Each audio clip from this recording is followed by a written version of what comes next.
अगर दुनिया आपको बार बार दबाने की कोशिश कर रही है तो गलती दुनिया की नहीं, आपके बदलने का समय आ गया है। ये कहानी सुनिए, क्योंकि अंत तक आते आते आप खुद को पहले जैसा नहीं पाएंगे। बहुत पुराने समय की बात है। पहाड़ों और जंगलों से घिरा एक शांत सा प्रदेश था। वहां जीवन सरल था, लेकिन लोगों के मन भारी रहते थे। उसी प्रदेश के एक छोटे से गांव में एक युवक रहता था। उसका नाम था अनिरुद्ध। अनिरुद्ध साधारण था, न ऊंचा कद, न प्रभावशाली आवाज, न धन दौलत। लेकिन उसके भीतर एक ऐसी आग थी जिसे वह खुद भी ठीक से नहीं समझ पाता था। उसे लगता था कि वह इस दुनिया के लिए कुछ कर सकता है, पर दुनिया उसे कभी गंभीरता से नहीं लेती थी। गांव के लोग अक्सर कहते, जो जैसा होता है वैसा ही रहता है, बदलना किसी के बस की बात नहीं। अनिरुद्ध यह सुनकर चुप रह जाता। वह जानता था ये बात झूठ है। एक दिन वह गांव के बाहर बहती नदी के किनारे बैठा था। पानी लगातार बह रहा था, बिना रुके, बिना थके। तभी वहां से गुजरते एक साधु ने कहा, पानी को देख रहे हो? अनिरुद्ध ने सिर हिलाया। साधु बोले, ये पत्थर से नहीं लगता, फिर भी पत्थर को बदल देता है। इतना कहकर साधु आगे बढ़ गए। अनिरुद्ध देर तक वहीं बैठा रहा। उसके भीतर कुछ हिल गया था। कुछ समय बाद गांव में खबर फैली कि गौतम बुद्ध पास के वन में ठहरे हुए हैं। अनिरुद्ध बिना कुछ सोचे वहां पहुंच गया। भीड़ बहुत थी। लोग सवाल पूछ रहे थे, धन, दुख, भय, भविष्य। अनिरुद्ध चुपचाप एक ओर बैठा रहा। बुद्ध की दृष्टि उस पर पड़ी। उन्होंने पास बुलाया और पूछा, तुम यहां क्यों आए हो? अनिरुद्ध ने कहा, मैं खुद से हार गया हूं, दुनिया मुझे दबा देती है। बुद्ध कुछ क्षण मौन रहे, फिर बोले, क्या तुमने कभी खुद को बदला है? अनिरुद्ध चुप हो गया। बुद्ध ने कहा, जो खुद को नहीं बदलता वह दुनिया से शिकायत करता है, और जो खुद को बदल लेता है उसे दुनिया से कुछ कहना नहीं पड़ता। ये शब्द अनिरुद्ध के भीतर गहराई से उतर गए। वह लौट आया, लेकिन पहले जैसा नहीं था। अब उसने एक नियम बना लिया। वह हर परिस्थिति में पहले खुद को देखेगा। जब कोई अपमान करता, वह पूछता, मेरे भीतर क्या हिल रहा है? जब असफल होता, वह कहता, मैं कहाँ अधूरा हूं? वह सुबह जल्दी उठने लगा, खामोशी में बैठता, सांसों को देखता, मन की उथल पुथल को बिना रोके गुजरने देता। धीरे धीरे उसे महसूस हुआ, दुख परिस्थितियों से नहीं, प्रतिक्रिया से पैदा होता है। गांव में लोग उसका मजाक उड़ाने लगे। देखो, साधु बनने चला है, चुप रहने से कुछ नहीं बदलता। अनिरुद्ध मुस्कुरा देता। एक साल बीत गया। गांव वही था, लोग वही थे, लेकिन अनिरुद्ध भीतर से बदल चुका था। फिर एक दिन भयंकर संकट आया। आसपास के राज्यों में युद्ध छिड़ गया। व्यापारी आने बंद हो गए। अनाज की कमी होने लगी। लोग डर गए। डर ने गांव को तोड़ना शुरू कर दिया। अनिरुद्ध ने पहली बार आगे आकर कहा, डर में बटोगे तो खत्म हो जाओगे, शांत रहोगे तो रास्ता मिलेगा। लोगों ने सुना, क्योंकि उसकी आवाज में कंपन नहीं था। उसने सबको काम बांटा, देखभाल, किसी को भंडारण, किसी को पास के गांवों से संवाद। वह खुद सबसे आगे रहा, दिन रात मेहनत की, शिकायत नहीं की, श्रेय नहीं मांगा। धीरे धीरे हालात सुधरने लगे। गांव बच गया। अब वही लोग जो उसे तुच्छ समझते थे, उसके पास सलाह लेने आने लगे। अनिरुद्ध वही रहा, शांत, सरल। एक दिन किसी ने पूछा, तुम्हें डर नहीं लगता? अनिरुद्ध बोला, डर लगता है, लेकिन अब डर मुझे चलाता नहीं। कुछ समय बाद अनिरुद्ध फिर बुद्ध के पास गया।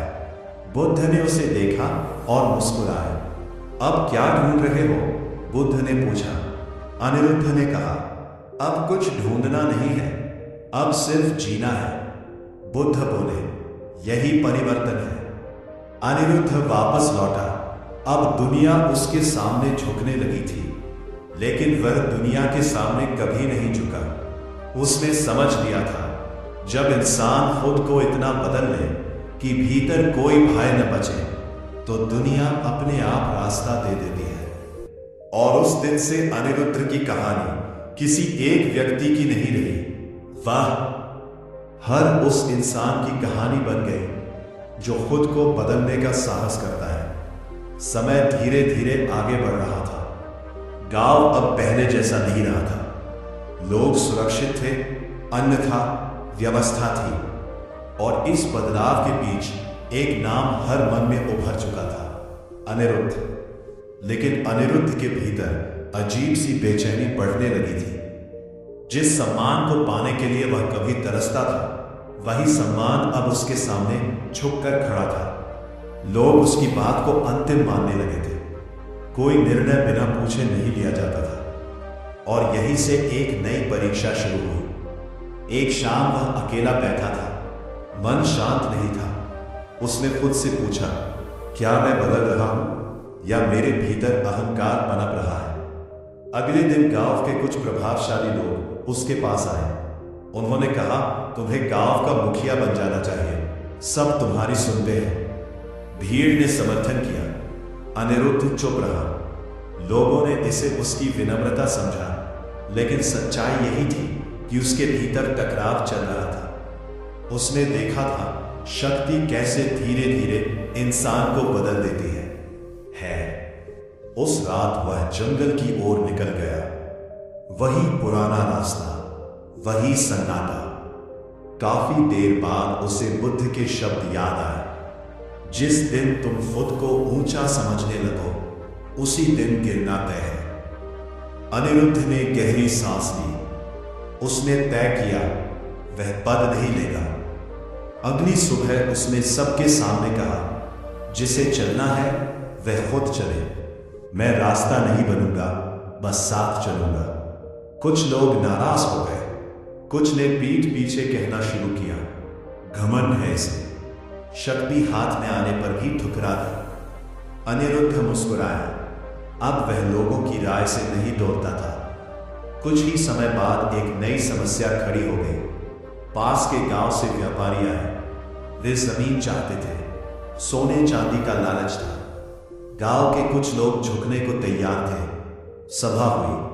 व्यापारियों ने कहा, हम विकास लाएंगे, तुम्हारे गांव को बड़ा बना देंगे। लोगों की आंखें चमक उठी। अनिरुद्ध चुपचाप सब देखता रहा। फिर उसने पूछा, और बदले में? व्यापारी बोले, तुम्हारी जमीन और तुम्हारा निर्णय हमारे हाथ में। सन्नाटा छा गया। अनिरुद्ध ने शांत स्वर में कहा, जिसने अपनी जमीन बेच दी, वह कल अपनी सोच भी बेच देगा। कुछ लोग भड़क गए, तुम हमें रोक नहीं सकते। अनिरुद्ध ने कोई जवाब नहीं दिया। उसने बस इतना कहा, निर्णय लो, लेकिन डर से नहीं। अगले कुछ दिन गांव दो हिस्सों में बंट गया। तनाव बढ़ने लगा। एक रात कुछ युवकों ने आकर अनिरुद्ध से कहा, अगर झगड़ा हुआ तो हम तुम्हारे साथ हैं। अनिरुद्ध ने सिर हिलाया, मैं किसी लड़ाई का साथ नहीं दूंगा। युवक हैरान रह गए, तो फिर क्या करोगे? अनिरुद्ध बोला, मैं खुद को शांत रखूंगा। और वही हुआ। जब व्यापारी दबाव बढ़ाने आए, गांव ने झगड़ा नहीं किया, न गाली न हिंसा, बस मौन। व्यापारी घबरा गए। उन्हें टकराव चाहिए था, शांति नहीं। कुछ दिनों में वे लौट गए। गांव बच गया। उस दिन लोगों ने समझा, शांति कमजोरी नहीं, सबसे बड़ी ताकत है। लेकिन यही ताकत कुछ लोगों को चुभने लगी। कुछ ने अनिरुद्ध के खिलाफ बातें फैलानी शुरू की। यह खुद को बुद्ध समझता है, सबको अपने तरीके से चलाना चाहता है। अनिरुद्ध को सब पता था, लेकिन उसने सफाई नहीं दी। एक दिन एक बुजुर्ग उसके पास आया और बोला, अगर तुम चुप रहोगे, लोग तुम्हें गलत समझेंगे। अनिरुद्ध मुस्कुराया, अगर मैं सच पर हूं तो समय बोलेगा। और समय बोला। जब एक और संकट आया, बीमारी का, तो वही लोग सबसे पहले अनिरुद्ध के पास दौड़े। उसने किसी को नहीं ठुकराया, न पुराने अपमान याद किए, न दोष गिनाए, बस सेवा की। धीरे धीरे बीमारी थमी। उस रात अनिरुद्ध अकेला बैठा था। मन बेहद शांत था। उसे एहसास हुआ असली बदलाव बाहर नहीं, भीतर पूरा हुआ है। अब न उसे सम्मान चाहिए था, न डर था अपमान का। वह मुक्त था। कुछ दिनों बाद वह फिर बुद्ध के पास पहुंचा। बुद्ध ने उसे देखते ही कहा, अब तुम दुनिया से नहीं लड़ते। अनिरुद्ध ने कहा, अब दुनिया से कुछ लेना भी नहीं है। बुद्ध मुस्कुराए। यही अवस्था है जहां इंसान दिखता साधारण है, लेकिन भीतर अडिग पहाड़ होता है। अनिरुद्ध वापस लौटा। अब लोग उसके सामने झुकते थे, लेकिन वो किसी के ऊपर नहीं बैठा। वो बस चलता रहा, शांत, स्थिर, निर्भय। और उसकी ये चुपचाप बदली हुई अवस्था दुनिया को झुकाने के लिए काफी थी। समय अब अनिरुद्ध के लिए बाहर ही नहीं रहा था। दिन आते जाते थे, लेकिन उसके भीतर एक स्थिरता बनी रहती थी। गांव उसे मार्गदर्शक मानने लगा था, हालांकि उसने कभी यह स्थान मांगा नहीं था। लेकिन जीवन की सबसे कठिन परीक्षाएं तब आती है जब इंसान खुद को तैयार समझने लगता है। एक दिन दूर राज्य से सैनिक आए। उनके चेहरे सख्त थे, आवाज में आदेश। उन्होंने गांव के बीच खड़े होकर कहा, राजा को कर चाहिए, अनाज और जवान दोनों। गांव में सन्नाटा फैल गया। लोग डरे हुए थे। कुछ ने तुरंत झुकने का मन बना लिया, कुछ क्रोध से भर गए। सबकी निगाहें अनिरुद्ध पर टिक गई। अनिरुद्ध आगे बढ़ा। उसकी आवाज शांत थी लेकिन स्पष्ट। हम कर देंगे, उसने कहा, लेकिन जवान नहीं देंगे। सैनिक हंसे। यह निर्णय तुम्हारा नहीं है। अनिरुद्ध ने कहा, जो जीवन की रक्षा नहीं कर सकता वह शासन के योग्य नहीं होता। सैनिकों ने धमकी दी, गांव जलाने की बात कही। भीड़ घबरा गई। कुछ युवकों ने हथियार उठा लिए। वे अनिरुद्ध के पास आए। आदेश दो, हम लड़ेंगे। अनिरुद्ध ने उनकी आंखों में देखा। वहां साहस था, लेकिन क्रोध भी। उसने कहा, क्रोध से उठाया गया हथियार पहले अपने ही हाथ को घायल करता है। युवक रुक गए। उस रात गांव में नींद नहीं थी। डर, क्रोध, असमंजस सब एक साथ थे। अनिरुद्ध अकेला नदी किनारे बैठा था। पहली बार उसके मन में हल्का सा कंपन आया।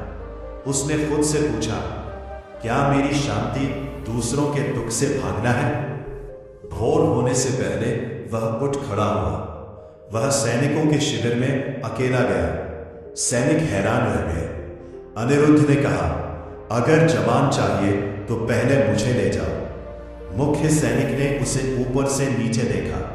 तुम कौन हो? अनिरुद्ध बोला, एक साधारण मनुष्य जिसने डर से इनकार कर दिया है। सैनिक ठिठक गया। कुछ देर बाद राजा तक यह बात पहुंची। राजा ने अनिरुद्ध को बुलवाया। दरबार भरा हुआ था। सोना, शस्त्र, शक्ति सब कुछ था। राजा ने पूछा, तुम्हें डर नहीं लगता? अनिरुद्ध ने कहा, डर लगता है, लेकिन मैं डर का सेवक नहीं हूं। राजा हंसा। तुम जैसे लोग आदर्श की बातें करते हैं। दुनिया ताकत से चलती है। अनिरुद्ध ने शांत स्वर में कहा, ताकत से डर पैदा होता है और डर से विद्रोह। दरबार में सन्नाटा छा गया। राजा ने कठोर स्वर में कहा, तुम्हारा गांव कमजोर है, उसे मेरी जरूरत है। अनिरुद्ध ने उत्तर दिया, कमजोर वह है जो दूसरों की रीढ़ पर खड़ा हो। राजा क्रोधित हो गया। उसने अनिरुद्ध को बंदी बनाने का आदेश दिया। अनिरुद्ध को कारागार में डाल दिया गया। अंधेरा, नमी, सन्नाटा। वहीं बैठकर अनिरुद्ध ने पहली बार पूरी तरह छोड़ना सीखा। ना गांव की चिंता, ना परिणाम का भय, सिर्फ सांस। कुछ दिन बीते। दौरान राजा के राज्य में विद्रोह भड़क उठा। घरों से तंग लोग उठ खड़े हुए। सैनिक थकने लगे। राजा बेचैन हो गया। उसे अनिरुद्ध के शब्द याद आए। उसने कारागार खुलवाया। राजा ने कहा, अगर तुम सही हो तो रास्ता बताओ। अनिरुद्ध ने कहा, मैं रास्ता नहीं बताऊंगा, मैं सिर्फ खुद को सही रखूंगा। राजा चिल्लाया, यह कोई उत्तर नहीं। अनिरुद्ध ने कहा, यही एकमात्र उत्तर है। राजा पहली बार चुप हुआ। कुछ देर बाद उसने सैनिकों को वापस बुला लिया, कर कम कर दिए, गांवों को स्वतंत्र छोड़ दिया। राज्य में शांति लौटने लगी। अनिरुद्ध को छोड़ दिया गया। जब वो गांव लौटा, लोग रो पड़े। वे उसके पैरों में गिरने लगे। अनिरुद्ध ने उन्हें रोक दिया, अगर झुकना है तो सत्य के सामने झुको, किसी व्यक्ति के नहीं। उस रात गांव में दीप जले, लेकिन अनिरुद्ध दूर जंगल में बैठा था। वो है जान गया था, अब अंतिम बंधन बचा है, पहचान। कुछ समय बाद वो बुद्ध के पास पहुंचा।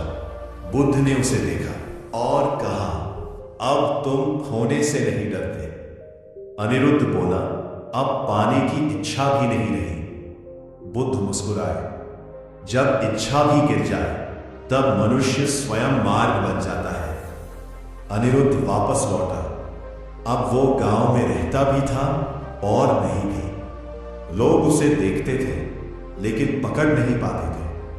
वो बदल चुका था। दुनिया अब उसके सामने झुकती थी, क्योंकि उसके भीतर झुकने को कुछ बचा ही नहीं था। समय अब अनिरुद्ध के लिए पहचान खो चुका था। दिन और रात बस आते जाते थे। वह गांव में रहता था, काम करता था, लोगों की मदद करता था, लेकिन अब किसी को यह समझ नहीं आता था कि वह वास्तव में कौन है। कुछ लोग उसे संत कहते, कुछ उसे मार्गदर्शक मानते, कुछ डरते थे, क्योंकि जो इंसान न लालच से हिलता है न भय से, वह दूसरों को असहज कर देता है। अनिरुद्ध को इन बातों से कोई फर्क नहीं पड़ता था, लेकिन जीवन अभी मौन नहीं हुआ था। एक दिन गांव में खबर फैली कि राजा स्वयं आने वाला है, वही राजा जिसने कभी सैनिक भेजे थे। लोग घबरा गए, पुराने डर जाग उठे। सभा हुई, लोग अनिरुद्ध के पास आए। अगर राजा कुछ गलत करे तो? अनिरुद्ध ने कहा, तब भी हम सही रहेंगे। राजा आया। इस बार उसके साथ सैनिक नहीं थे। उसका चेहरा थका हुआ था। उसने अनिरुद्ध को देखा और कहा, मैं तुम्हें अपने साथ राजधानी ले जाना चाहता हूं। राज्य को तुम्हारी जरूरत है। गांव वालों की आंखें चमक उठी। उन्हें लगा अब अनिरुद्ध पूरे राज्य का भाग्य बदल देगा। अनिरुद्ध कुछ देर चुप रहा, फिर बोला, राज्य को मेरी नहीं, सत्य की जरूरत है। राजा ने कहा, सत्य को लोग नहीं सुनते, तुम्हारी आवाज सुनते हैं। अनिरुद्ध ने शांत स्वर में उत्तर दिया, अगर मेरी आवाज सत्य से बड़ी हो जाए तो वही सबसे बड़ा पतन होगा। राजा निरुत्तर हो गया, लेकिन उसने अंतिम दांव खेला। अगर तुम नहीं आए तो लोग तुम्हें कायर समझेंगे। ये शब्द तीखे थे। गांव वालों की सांस रुक गई। अनिरुद्ध ने राजा की आंखों में देखा। वहां शक्ति नहीं थी, वहां भय था। अनिरुद्ध मुस्कुराया। कायर वो होता है जो अपने भीतर की आवाज से भागता है। राजा चुपचाप लौट गया। उस दिन पहली बार गांव के कुछ लोग अनिरुद्ध से दूर हो गए। उन्हें लगा उसने बड़ा अवसर छोड़ दिया। अनिरुद्ध ने किसी को नहीं रोका। कुछ समय बाद अकाल आया, फसलें सूख गईं, लोग हताश हो गए।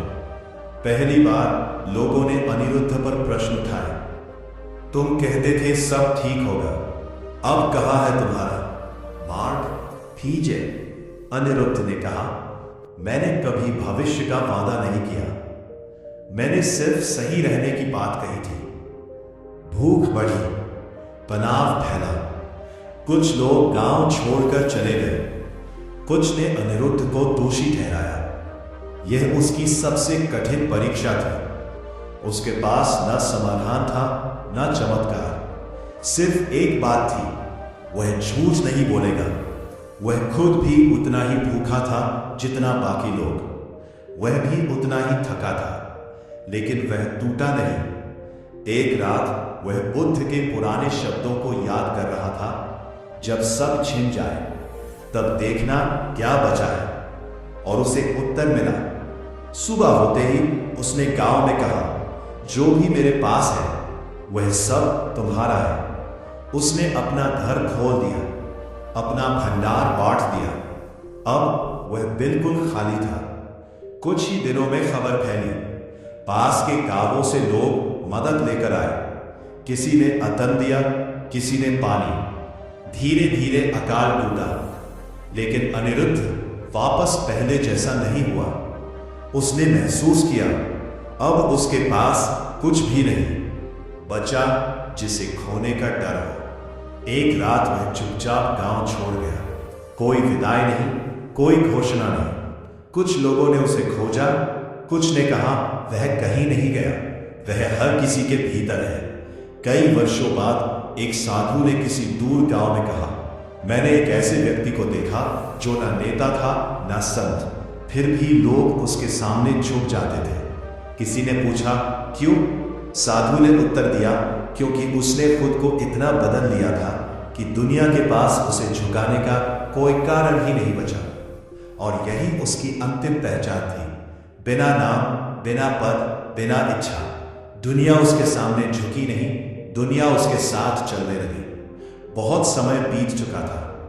अनिरुद्ध अब किसी गांव, किसी नाम, किसी पहचान से बंधा नहीं था। वह चलता था, रुकता था, फिर चलता था, जैसे हवा, जैसे नदी। लोग उसे पहचान नहीं पाते थे, लेकिन उसके पास बैठते ही मन हल्का हो जाता था। एक बार वह एक ऐसे नगर में पहुंचा जहां लोग बहुत व्यस्त थे, बहुत संपन्न थे, लेकिन आंखों में नींद नहीं थी। वहां का राजा अत्यंत शक्तिशाली था। उसके पास सब कुछ था, धन, सेना, सम्मान, पर मन में शांति नहीं थी। राजा ने सुना कि एक साधारण सा व्यक्ति लोगों के दुख चुपचाप कम कर देता है। उसने अनिरुद्ध को बुलवाया। राजा ने पूछा, तुम क्या जानते हो जो मैं नहीं जानता? अनिरुद्ध ने कहा, मैं कुछ नहीं जानता, मैंने सिर्फ छोड़ना सीखा है। राजा हंसा, छोड़ने से क्या मिलता है? अनिरुद्ध ने खिड़की से बाहर देखा। सूरज ढल रहा था। उसने कहा, जो ढलने को तैयार हो वही अगली सुबह देख पाता है। राजा को यह उत्तर पसंद नहीं आया। उसने कहा, तुम मेरे राज्य में रहो, मैं तुम्हें सब दूंगा। अनिरुद्ध ने धीरे से कहा, जो सब पा चुका हो वह अब कुछ दे नहीं सकता। राजा क्रोधित हो गया, तो तुम मुझे ठुकराते हो?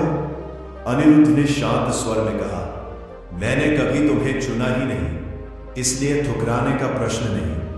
राजा ने उसे कारागार में डालने का आदेश दिया। अंधेरा वही था, अंधेरा वही नहीं था।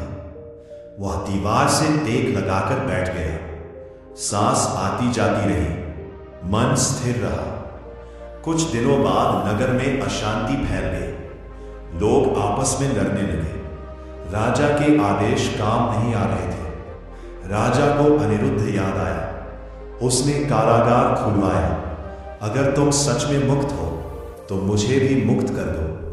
अनिरुद्ध ने कहा, मैं तुम्हें मुक्त नहीं कर सकता, मैं सिर्फ तुम्हें आईना दिखा सकता हूं। राजा बोला, दिखाओ। अनिरुद्ध ने कहा, तुम्हें खोने का डर है, इसलिए तुम जकड़े हुए हो। राजा पहली बार चुप हुआ। उस रात राजा सो नहीं पाया। उसने पहली बार बिना आदेश दिए सुबह देखी। कुछ दिनों बाद उसने कर कम कर दिए। सैनिकों को वापस बुला लिया। लोगों की बातें सुनने लगा। नगर में शांति लौटने लगी। राजा ने अनिरुद्ध को खोजा, लेकिन वो जा चुका था। वर्षों बाद एक बच्चे ने एक बूढ़े से पूछा, दुनिया कैसे झुकती है? बूढ़ा मुस्कुराया, दुनिया कभी झुकती नहीं, झुकता तो इंसान है अपने अहंकार से बाहर आने पर। बच्चे ने पूछा, वो आदमी कौन था? बूढ़े ने कहा, कोई नहीं, और यही उसकी सबसे बड़ी पहचान थी। अनिरुद्ध की कहानी कहीं लिखी नहीं गई, कोई मूर्ति नहीं बनी, कोई मंदिर नहीं बना, लेकिन जहां जहां कोई व्यक्ति खुद को बदलने का साहस करता है, वहां वहां वो कहानी फिर से जीवित हो जाती है। क्योंकि सत्य यही है, जब इंसान खुद को इतना बदल ले कि भीतर कोई भय, कोई अहंकार न बचे, तो दुनिया झुकती नहीं, दुनिया साथ चलने लगती है।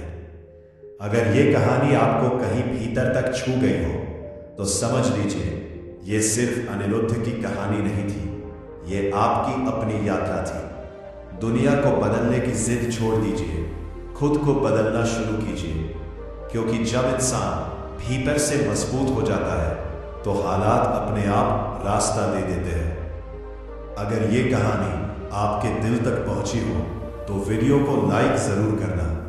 ऐसी ही गौतम बुद्ध की जीवन बदल देने वाली कहानियों के लिए चैनल को सब्सक्राइब करना मत भूलना, और इस ज्ञान को शेयर करो, क्योंकि सही फैसला किसी और की जिंदगी भी बदल सकता है।